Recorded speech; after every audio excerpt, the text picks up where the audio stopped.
Hi, welcome to a Well Done Professional podcast. I'm very excited about my guest today. We have Peter Kelly, who is the President and CEO of United Way. So, welcome, Peter. Thank you, I Sharon. should say United Way Fox Cities. Great to be here. Thank you. Thank you. So, obviously, you have been President and CEO of United Way for 23 years. And I was pretty involved with United Way at different periods. And the thing that's interesting is United Way's gone through a lot of change in your 23 years. So I think appropriate to start is to talk a little bit about United Way, so our listeners who aren't as familiar with United Way know more about it. And then maybe some of the changes that you've seen in your 23 years of being the president. Okay, I'd love to. I love talking about United Way Fox Cities. Well, let's go back 23 years. We were about a $4.5 million business. So about half the size that we are today. And had, I think it was 10 to 15 employees, somewhere in that area. And the foundation, I think, was in place for when I came in. The organization was really in a good position. As you know, I had been volunteering with United Way prior to my accepting this role, so I had a little bit of understanding about how we worked. But at that time, I found out that, we were pretty much a process organization. You raise money here, you allocate money there, and there really wasn't a lot that we shared, at least with the public and things, about what we did. And we looked at it really as truly that, an allocation. It wasn't an investment in any particular thing. We had allocation panels. So we decided to, really step back and let's take a look at where are the needs in the community. And we began to do the life study, which is a community assessment. And that becomes the foundation for making decisions. That helps us really understand what are the needs in the community. With that, we began to then focus our investments on particular issues in a community. So we focused on children, families, basic needs, etc.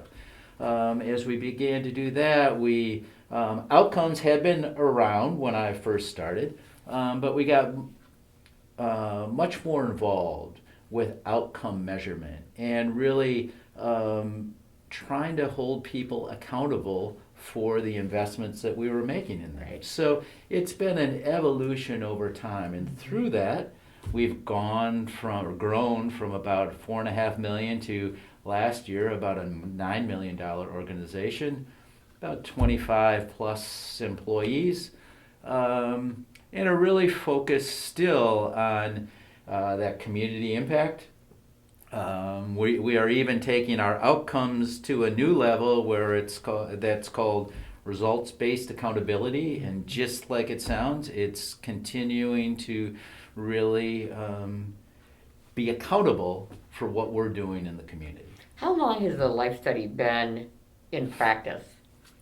The life study has been around, I believe, since 2006 as a life study. Prior to that, we called it something else, and it wasn't nearly as extensive. Right. But 2006 was really the first year in which we brought it out as a life study. We collaborated with the Community Foundation and the Chamber of Commerce, and together used that as sort of a portrait for the landscape of the community.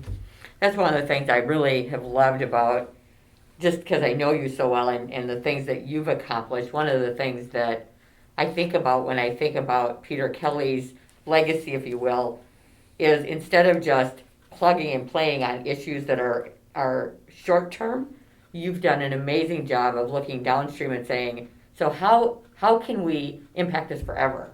What can we do to make sure that problem is no longer an issue within our community? And I'm sure the life study helps you with that, but it's been great. So I got to talk to you about your retirement. Okay. Much to my chagrin, you think you're going to retire. We're going to have to talk about that. All right, so you've announced your retirement. So what's next for Peter? I mean, I'm sure everybody's kind of like, all right, is he going to be just a grandpa? What's Peter going to be doing after this? That's a great question. Getting to this point of actually deciding to retire was not easy. I've been thinking about it for a number of years. I've been working with the executive committee on this. They certainly are concerned about that.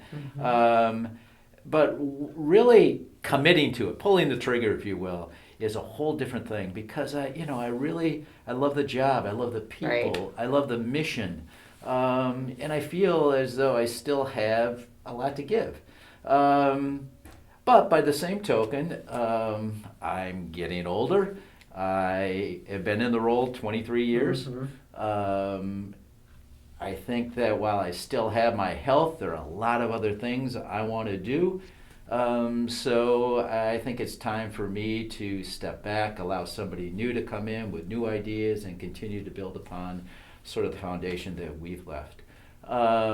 So what will I do? I have several hobbies that I really am interested in getting into in a deeper level. I made a commitment. I'm going to wake up every morning with a purpose, something to do that day. I think there'll be some continuing education as a part of that. And I don't mean I'm going to go back to UW-Madison or something, but I think I'm going to continue to participate in some sort of active learning type of thing. And my wife, Katie, is going to work for probably another year or so. So, we're not going to begin traveling right away.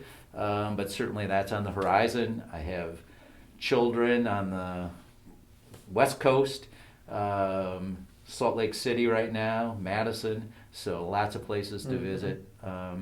So I don't think I'll have any problem filling up that time. Well, they usually say that you worry about that in retirement, and then in retirement you're busier than you were when you were working full time. And I have no doubt you will get pulled into a lot of stuff in the community, whether you're working for United Way or not. Well, and I've spent 23 years as a part of this community and trying to build it up, so I plan on staying engaged. It's a part of me. I better get to see you or I'm going to not be happy. Okay. All right, so as you know, obviously the board of directors has started a search. I'd love to get your input. There's a lot of interest in United Way and in the role of president CEO. From your lens, having been in that seat for 23 years, what do you think are the number 1, 2, 3, 4, 5, how many ever, competencies that we need for the United Way going into the future? That's a great question. And I don't know that I possess all of these, but I'll tell you what I think is important. I think that the leader has to certainly be a visionary, has to come in with not come in thinking that he or she knows it, but come in with an ability to quickly understand sort of the lay of the land. But then through that, develop a vision for where the organization needs to go in order to have an impact in the community. So being able to be inspirational and get others to follow in that direction, I think is critically important. One, I think, also needs to be a leader. And that's both an internal as well as external responsibility. We have a fabulous team of 25 plus employees. We need to lead them in the direction that we want to go. We're the Pied Piper, if you will. But by the same token, we need to lead in the community. There are so many different community issues that we're involved in. And if we want to get people to support our work, they have to understand the difference that we can make if we all work together towards that. One thing I've learned over my time is that the individual in this role has to be a good collaborator, good at building partnerships. You can't do it alone. Community work requires just that, the community. And the only way that happens is to be willing to reach out to others, to pull them in, and to work together towards that bigger goal. Mm-hmm. So the partnership and collaborative spirit, I think, is really important. And then, I think it's pretty basic. United Way is a business, and you need to come in with some real strong business acumen. We have a wonderful board who is there to support that, staff that support that, but the individual has to have a good sense of business responsibility, revenue growth. Our sales, it happens to be fundraising, but we've got a sales arm, a revenue in, top line, and a bottom line of those expenses going out, those investments in the community. So it's incumbent upon us to raise that money to fund those programs in the community. You cannot lose sight of that. The only way we're going to continue to make a difference is to continue to grow that top line and increase our revenue. Well, and you make an interesting point. Part of the challenge, we do a lot of not-for-profit work, and the challenge that we've always had is there's a lot of people who love the mission of, for example, United Way, but don't understand the magnitude of running a business with 25 employees, 9 million plus in revenue, the strategic plan, all of the things that have to happen to make it all come together.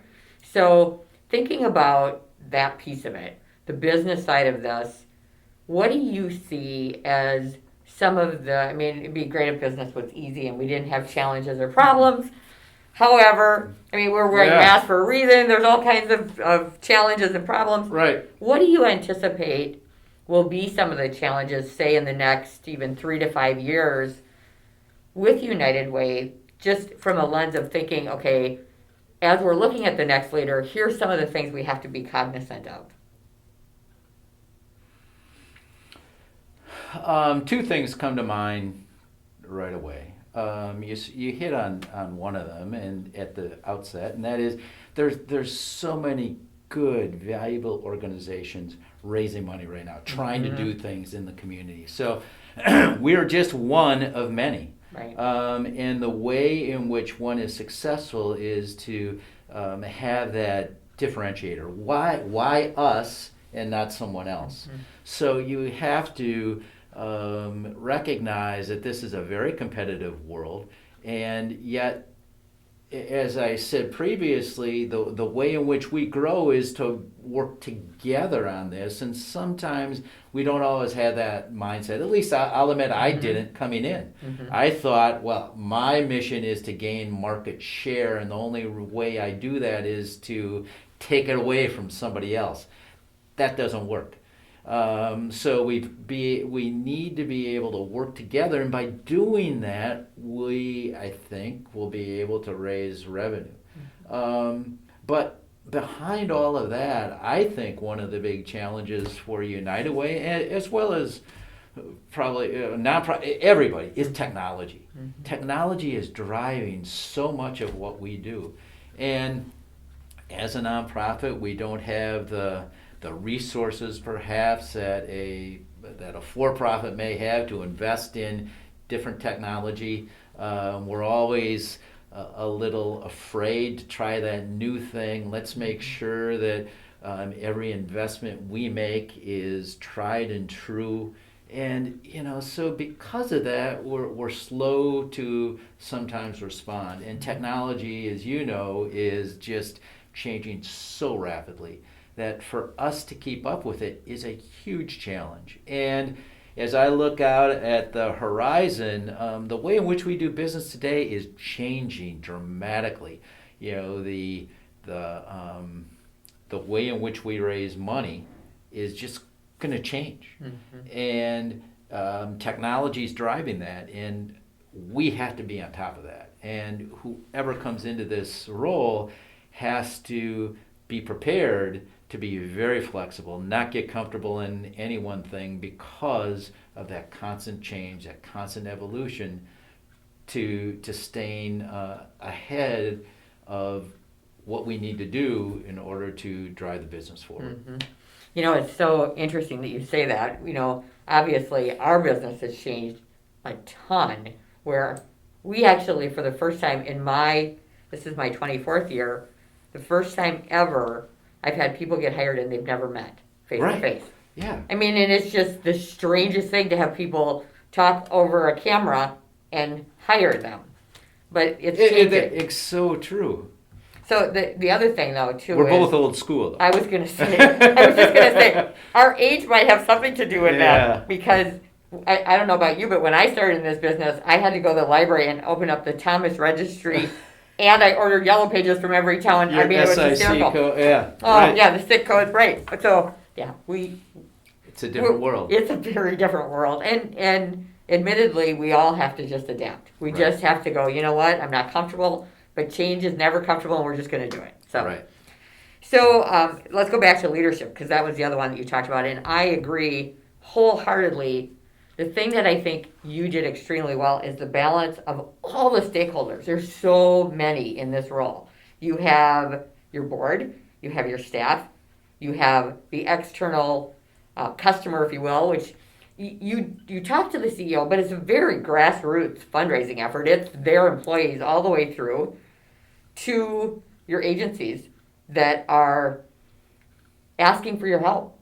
How, as a leader of this organization moving forward, how would you recommend the person learn balance? Because I'm sure different stakeholders are telling you different things, right? This is what I need, or here's why my voice is louder than that one. How did you balance all that?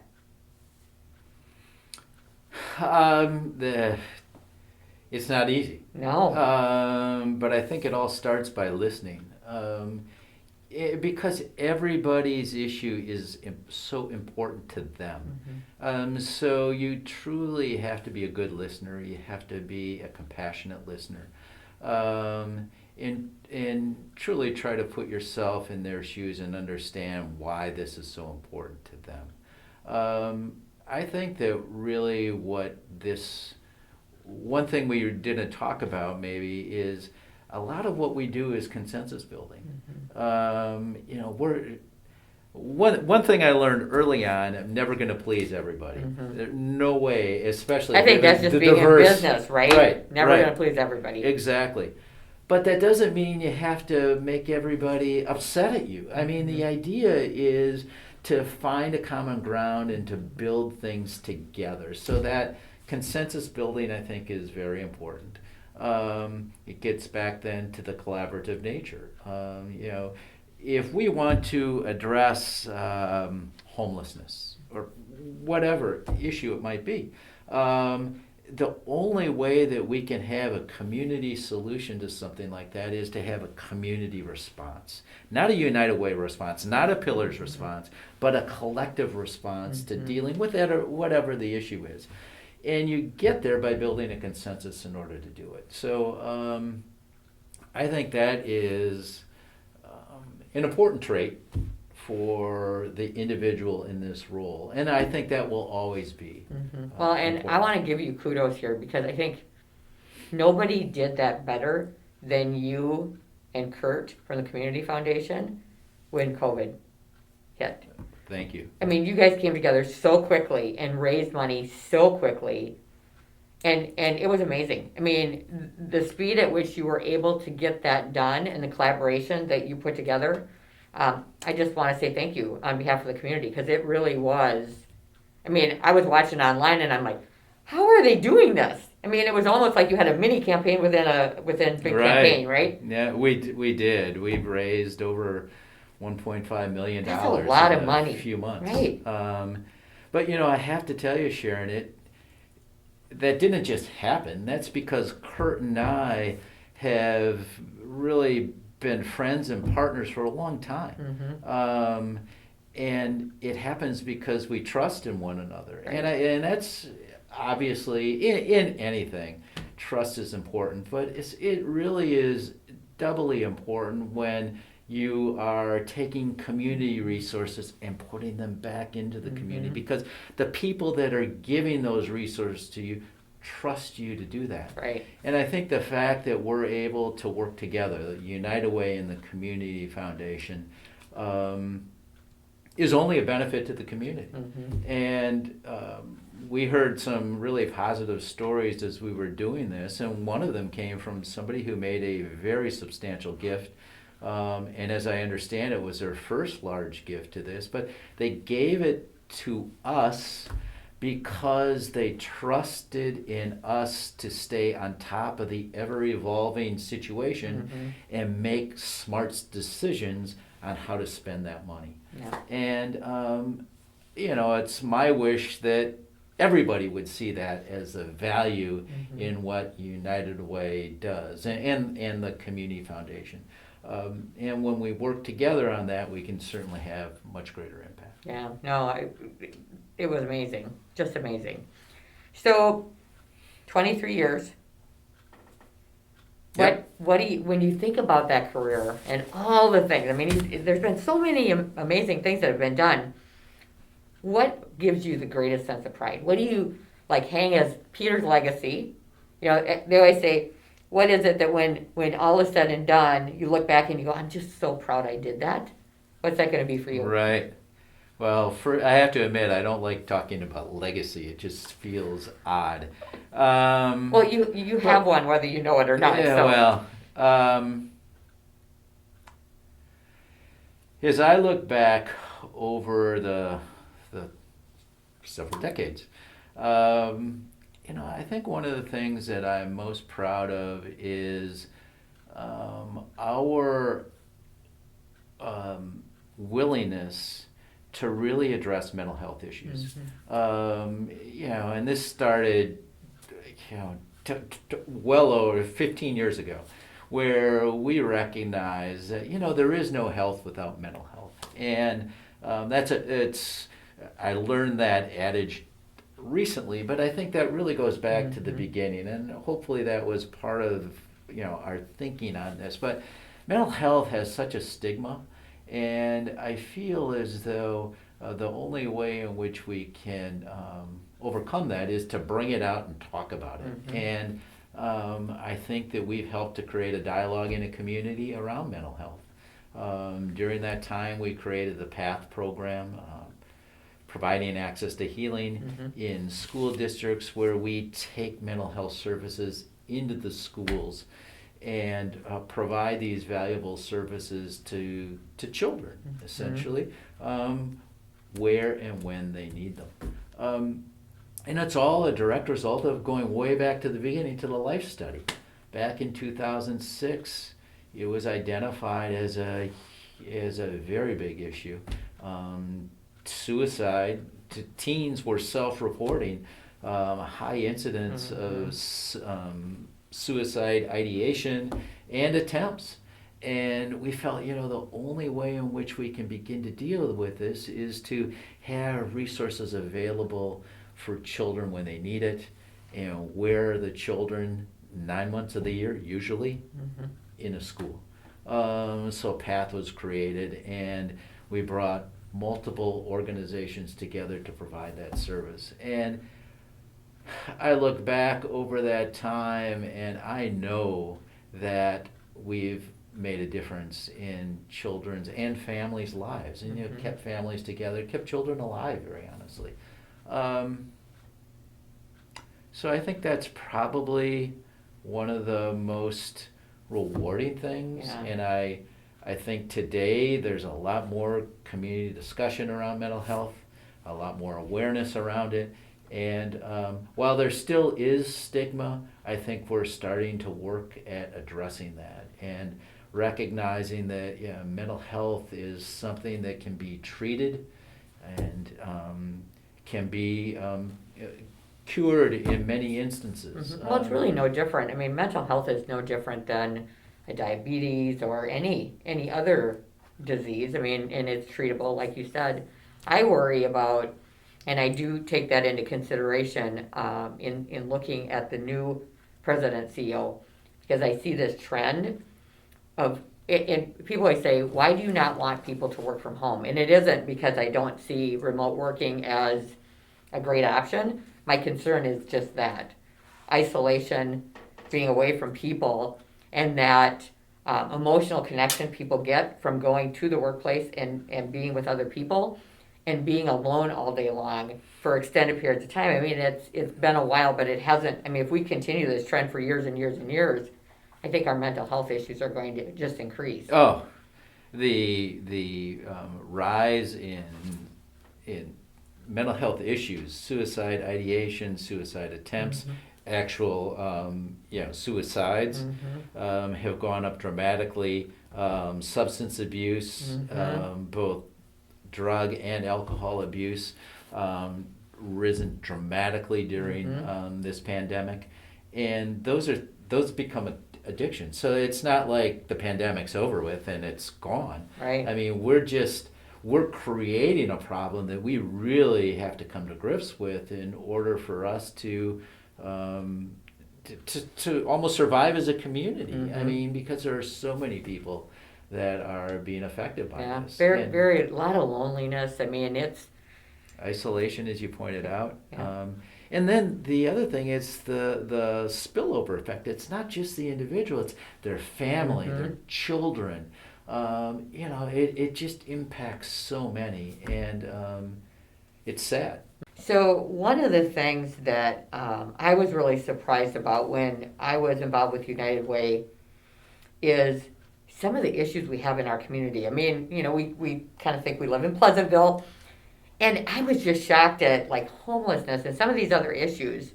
So as it relates to your tenure in United Way, what has been maybe your biggest surprise?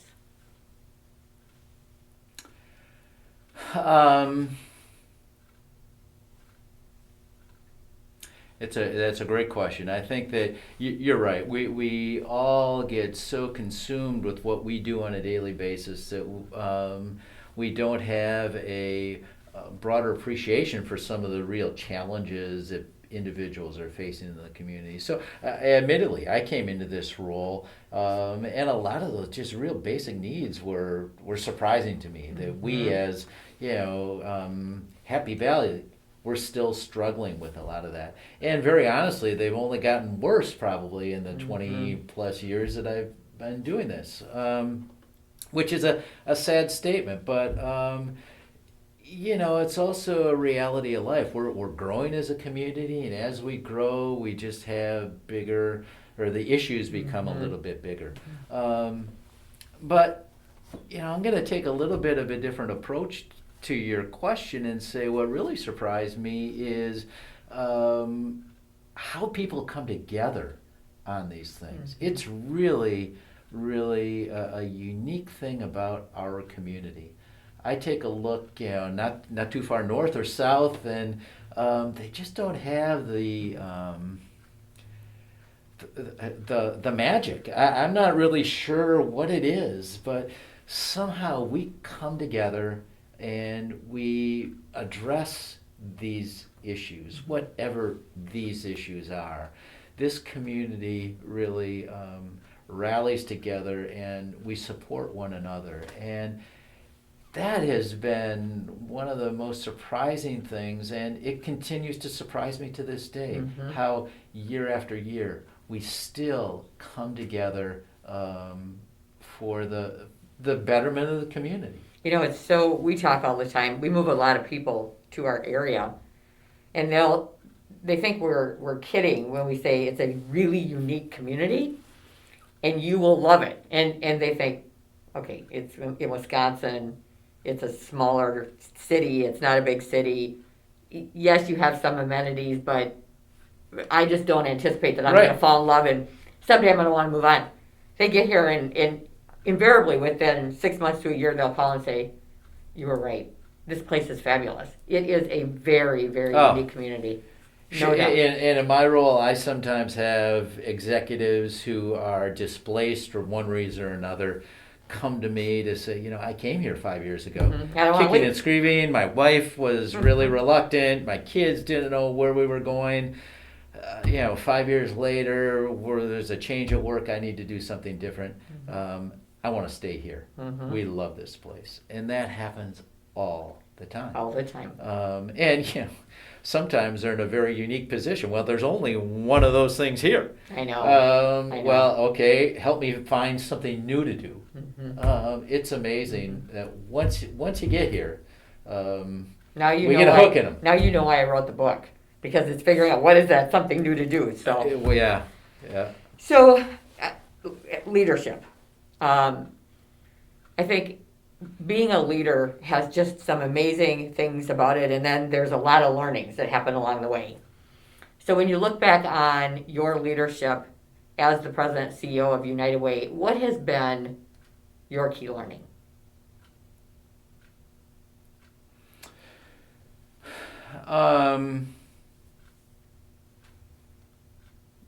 That's a great question.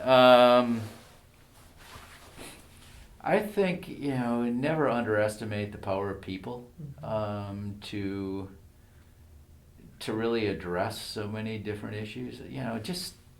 I'm if you can even remember back to March when this whole thing started.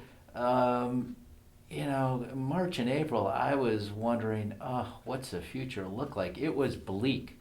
And for an organization that raises money in the fall, and the way in which we do it is through interacting with people and presenting to groups of people, it was like, what is the future looking like? And in a matter of months, literally, our staff, who are wonderful, really have adapted, and we're ready now to do everything virtually. And, we're not the only ones who have done that. Obviously, this whole community, the world, is learning how to adapt to this. But it's that I think at the core of all that, though, is the positive spirit of the people with whom I work that really made it all possible and helped us get through that. So it shouldn't be surprising, but it does, I guess, surprise me. Yeah, you have a great team. Having talked to them recently, you really have a great team, and they share a lot of your just course correct as you need to and move forward, and just doing it very quickly, which we all had to figure out how to do that. Some of us did it more successfully than others, but we didn't have any choice. Right. We had to figure it out, which is no great. choice, right. So I always like to ask this question, because I think this is where most people struggle as a leader, is balance. You're a dad, you're a grandfather. How did you find balance in your career to make sure that you and Katie had time, that you had time with the kids, and have a job as magnanimous as the one that you've had? Yeah, I think it all gets down to prioritization and knowing what's important. And for me, I think family certainly is at the top of that. So if I had things that I wanted to do with my children as they were growing up or whatever, I would do it. I would find the time to do that, and then I would make up for that in some other way, whether or not that's working late or on a weekend or something like that. But it was always clearly knowing what your priorities are. Now, certainly there were instances where there were things that I just simply couldn't make. But I have found, at least, that one's priorities change over time as we all mature and our children get older, and there are not as many of those things to get to. We can change and we can balance how our what our workday looks like, and how. So I think that's critically important, and another big element to this, my 2 cents on it, is you also need to make time for yourself. And certainly we're learning that right now in COVID, but we need to be able to work on healing ourselves, because if we're not healthy, we can't lead the organization, we can't work with staff who are depending on you to continue to drive the That's such a organization great forward. point, because I would say that, you and I know all the same people. If you look at who they tend to put last, it's themselves. And quite honestly, rejuvenating, I'll be honest, yesterday I left a little early. I was just out of gas. I have had just a really long run of several weeks of just trying to get to shortlist on different searches, starting a bunch of new searches. And I looked at the gal at the front desk at 4 o'clock and I said, I'm on empty. Yeah. I'm on empty. I'm going to go home. I'm just going to rest a little bit, watch the debate, and I'm going to bed, and I feel great today. But had I not done that and continued on the path of work late, stay here till 7, go home, throw some food in, and go to bed, I wouldn't feel like I do today. So Right. I agree. Sometimes you just have to say enough and keep balance and make sure and pay attention to your own internal clock as well. Yep. So we have a lot of young listeners who watch our podcast. So I always think they're the ones, they're excited about moving into leadership. They're excited about learning and growing. So thinking that, you have a lot of young leaders at United Way as well. What are the lessons that you would want them to know moving forward as it relates to being a good next tier leader? Well, I think that I think you always need to have a vision for what you want to do, whether or not it's your personal life, your business life, whatever. But I think having that dream for where you see yourself in 3 years, 5 years, 10 years is critically important. Eleanor Roosevelt said, "The future belongs to those who believe in the beauty of their dreams," and it's a great quote. And the other half of that, though, is it's one thing to dream, but you need to be able to implement on that. If that's my goal, what steps am I going to take to get there? What education do I need? What sort of relationships do I need? Who can mentor me to help me do that? So you need not only the dream, the beauty of those dreams, but then you need the passion, the courage, the conviction to work towards getting there. So I would encourage anybody to keep dreaming, to keep reimagining what they want for themselves. But then the flip side of that is then doing something to drive towards that goal. That's outstanding. By the way, my Katie, is doing up in St. Norbert, they're doing on all the first ladies. And I told her just yesterday, Eleanor Roosevelt was my favorite. Because I loved everything about what she stood for. She had such clear vision on that role of being the first lady and helping young people to grow. Well, I want to say thank you, not just for doing this. I want to say thank you for everything you've done in our community. You and I have been friends a long time. I've always been very honored about that. And I just love the fact that you really maybe are going to take some time for yourself. I still am not convinced 100% you're going to retire. I'm waiting for you to call me and say, change my mind. But I just want to say thank you on behalf of our community. Peter, you have done such amazing, amazing work. And our community is so much better because you were in it. So thank you. Oh, thank you, Sharon. It's been a pleasure. I've enjoyed every minute of it. It's been an honor, really. And I know that you will find the right person to succeed me. And I believe we'll just hand things off. They'll be in a great position to just transition this work and keep things moving and on a wonderful path. Well, thank you again. Thank you.